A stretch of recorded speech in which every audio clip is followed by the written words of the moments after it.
안녕하세요. 아는 언니 채널의 사유켈리입니다. 이번 시간은 떠들채 9강 문장 쓰기입니다.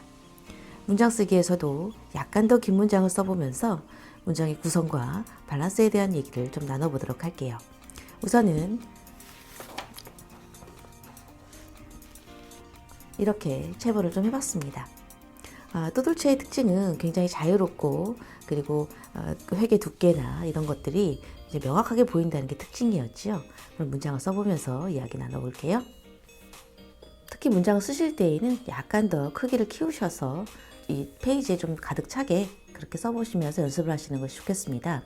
왜냐하면 글씨가 작게 되면 빈 공간이라든지 이런 것들이 잘 보이지가 않습니다. 그런데 문장을 크게 쓰다 보면 빈 공간이 눈에 잘 띄니까 더 연습하실 때에는 더 쉽게 접근하실 수가 있겠습니다. 그럼 시작해보죠. 붓을 세워서 시작해봅니다.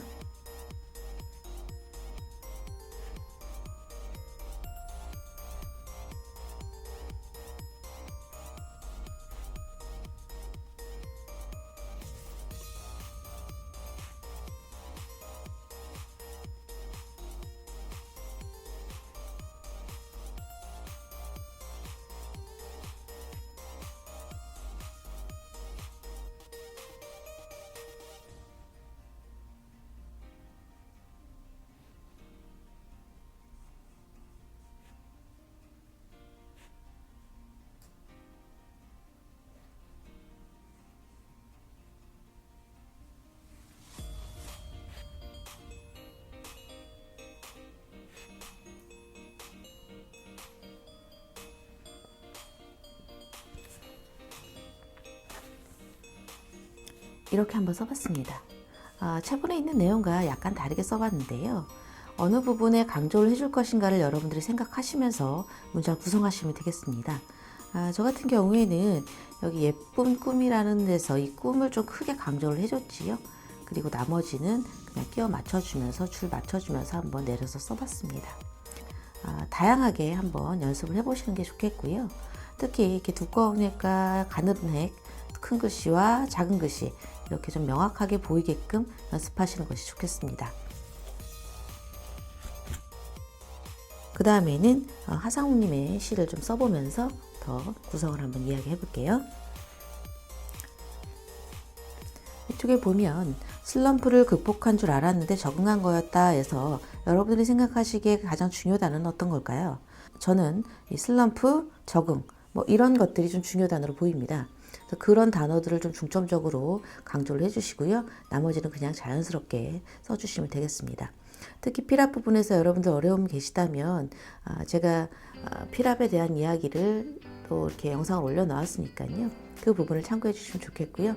붓을 세워서 꾹 눌렀다가 빼주고 눌렀다가 빼주면서 자연스럽게 다음 액이 연결되게끔 그렇게 연습을 해보시면 되겠습니다.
저는 이렇게 한번 써봤습니다.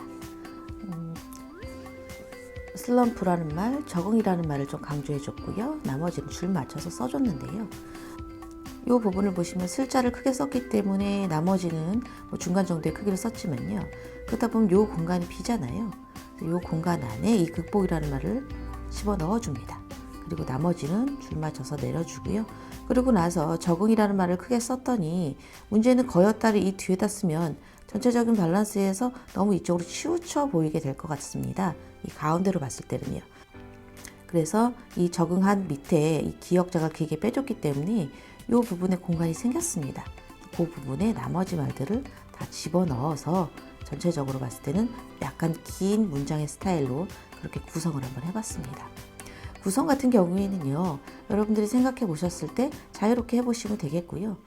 모양을 처음에 생각을 해보시는 게 좋겠습니다. 전체적으로 나는 길게 좀 내려 써서 긴 모양, 직사각형의 긴 모양으로 만들 거야 라고 생각을 하셨다면 이런 식으로 표현하시면 되겠고요. 나는 마른 목걸로 만들 거야 라고 생각을 하셨다면 그런 극복한 줄을 앞에다 쓰고 알았는 데를 뒤쪽에 쓰면서 적응한 거였다를 밑에 붙여 써주면서 전체적으로 이런 마른 목걸의 내용도 써볼 수가 있겠죠. 그럼 제가 옆에다가 한번 써보죠.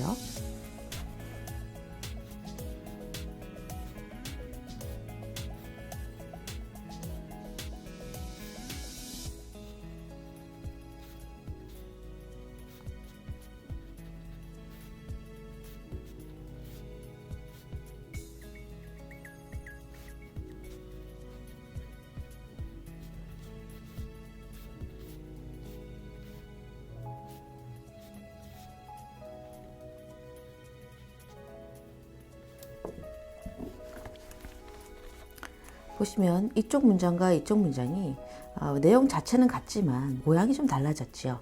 여기 같은 경우에는 이런 식으로 마른 목걸을 써주기 위해서 그렇게 구성을 한번 해본 겁니다. 이 위에와 이 아래는 비슷하게 썼지만 줄 한 줄만 더 위로 올려서 써줬기 때문에 이런 모양을 만들어낼 수가 있었던 겁니다. 이런 재미있는 획들도 써보시면서 그렇게 연습을 해보시면 좋겠습니다. 그 다음에는 조금 더 긴 문장을 가지고 연습을 해볼 건데요. 옆에 보시면 전체적으로 제가 옆체본을 해봤지만 획이라든지 어떤 모양에만 치중해서 쓰다 보니까 어떠세요? 전체적으로 구성이 약해졌죠. 이렇게 퍼져 보입니다. 왜냐하면 이런 공간이 채워 넣어지지 않았고 이렇게 비어 있기 때문에 전체적으로 글이 이렇게 퍼져 보입니다. 그럼 이걸 가지고 모양은 비슷하게 가되 좀 모아 보이게, 자간과 행간 고려하지 않고 모아 보이게 한번 구성을 한번 해보겠습니다.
저는 이렇게 조금 자간 행간을 조금 더 붙여서 한번 덩어리를 만들어 봤습니다.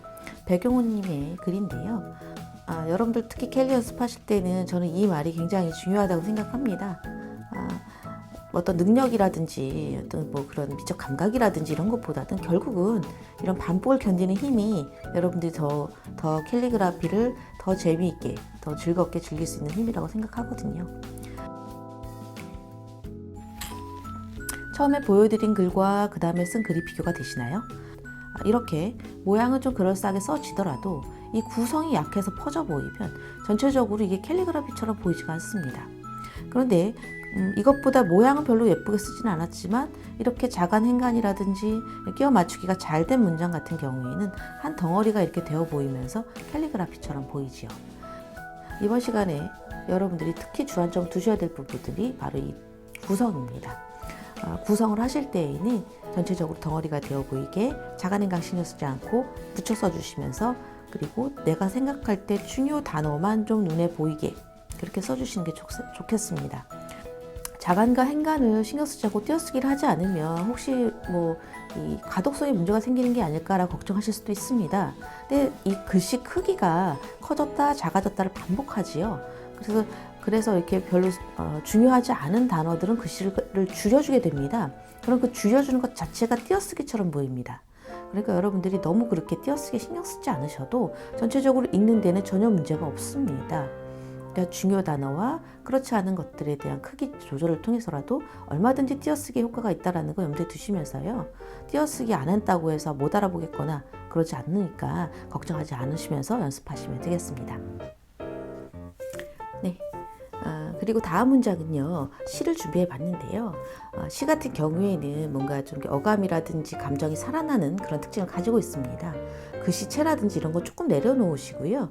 내가 어떻게 써야 될지 이런 거 좀 내려놓으시고, 단어가 갖고 있는 어떤 어감을 좀 중점적으로 한번 생각하면서 글을 써보는 것도 연습에 도움이 되겠습니다.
저는 이렇게 한번 써봤습니다. 엄마 품이라는 어떤 그런 따뜻한 이미지라 저는 좀 느껴져서요. 전체적으로 이렇게 모여서 써주면서 좀 따뜻한 이미지도 있지만 좀 담백하게 읊조리는 그런 듯한 느낌을 좀 줘보기 위해서 글씨를 좀 단정하게 써봤습니다. 그 대신 좀 중요한 부분, 엄마가 나를 팔을 벌려서 품어주신다라는 그런 의미의 단어들에 강조를 해줬고요. 위로받는다 해서 좀 강조를 했습니다. 이렇게 여러분들이 생각해 보셨을 때 이 단어가 주는 어감이나 글이 주는 어감을 따라서 이 글씨체나 어떤 획이라든지 이런 걸 조금 내려놓고 그 단어의 모양이나 어감에 좀 집중해 주시는 것도 이 캘리그라피를 연습하시는 데는 굉장히 중요한 요소입니다. 그래서 감정이 살아나게끔 써보겠다라는 마음을 좀 가지시면서 연습을 해보시는 것이 좋겠습니다. 구성이라든지 이런 것보다도 글씨체라든지 어떤 모양에만 신경을 쓰다 보면은 이렇게 구성이 약해지는 경우가 있습니다. 그래서 여러분들 연습하실 때는 글씨의 모양도 중요하겠지만 특히 이런 긴 문장들을 연습하실 때에는 전체적인 구성이라든지 밸런스를 생각을 해주면서 그렇게 연습을 해주시는 것이 도움이 되겠습니다. 이제 마지막으로 시를 하나 더 써보면서 또들째 문장편을 마무리하게 될 것 같은데요. 특히 시 같은 경우에 제가 자주 보여드리는 이유는 여러분들이 연습을 하실 때 짧은 글을 가지고 연습을 하시게 됩니다. 그런데 그 짧은 글 중에서도 시라는 장르는 굉장히 절제된 언어와 감성적인 단어들이 많이 들어가고 또 반복되는 말들이 많이 들어가기 때문에 그런 것들 여러분들이 다양한 변화와 다양한 구성으로 연습해 보시기가 좋습니다. 사실은 말하는 것처럼 그렇게 시가 써있지 않는 경우도 많기 때문에 연습하실 때 조금 어려울 수는 있으세요. 캘리그라피의 가장 좋은 특징은 좋은 글을 읽고 좋은 글을 쓴다는 점에 있습니다. 그렇다면 이런 문학적인 글들을 통해서 여러분의 감성에도 도움이 되면 더 좋겠다라고 저는 생각을 하기 때문에 이렇게 시를 좀 여러 가지로 써보시는 것도 제가 추천해드리는 방법입니다. 그러면 문장을 마지막으로 써보면서요, 이번 강의 정리하도록 하겠습니다.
이렇게 한번 표현을 해봤습니다. 이 아래에 있는 문장과 이 문장의 차이점은 자간이나 행간을 조금 더 무시한 채 더 모여서 썼다. 그 정도가 좀 달라졌지요. 그리고 이제 글씨 같은 경우에도 조금 더 다르게 한번 써봤습니다. 특히 시 같은 경우에 아까 말씀드렸듯이 제가 추천을 해드리는 이유는 이렇게 반복되는 말들이 계속 나옵니다. 시가 갖고 있는 특징 중에 하나의 운율인데요. 이런 운율들을 통해서 같은 말들이 반복되다 보니까 우리 캘리그라피 연습하실 때 같은 글자를 가지고 다르게 표현하는 방법 중요하다고 말씀드렸었잖아요. 그런 부분들을 연습하시기에 참 좋고요. 가을, 그 다음에 가습 이런 식으로 또 비슷한 말들이 운율에 맞춰서 나옵니다. 이럴 때 어떻게 쓰는 게 더 좋을까를 생각해 보시는 게 여러분들한테는 아주 큰 공부가 되겠습니다. 문장 구성하실 때에는 전체적으로 덩어리가 되게끔만 써주셔도 굉장히 캘리그라피가 예쁘게 보이기 때문에 그런 것만 좀 유념해 주셔서 연습을 해보시면 될 것 같고요. 이제 또들채도 거의 마무리가 되어 갑니다. 오늘 9강이기 때문에 다음 이제 10강이면 마무리가 되겠는데요. 10강에서는 또들채의 여러 가지 특징과 이런 것들을 전체적으로 한번 정리해보는 시간이기 때문에 뭐 새로운 게 뭐 나오거나 그렇지는 않을 것 같습니다. 연습을 하시면서 혹시 어려운 점이 있으시다면 언제든지 댓글창에 문의 남겨주시면 제가 그 부분에 대해서 꿀팁 영상으로 여러분들께 도움이 되도록 노력을 해보겠습니다. 영상이 도움이 되셨다면 구독, 좋아요, 알림 설정 부탁드립니다. 감사합니다.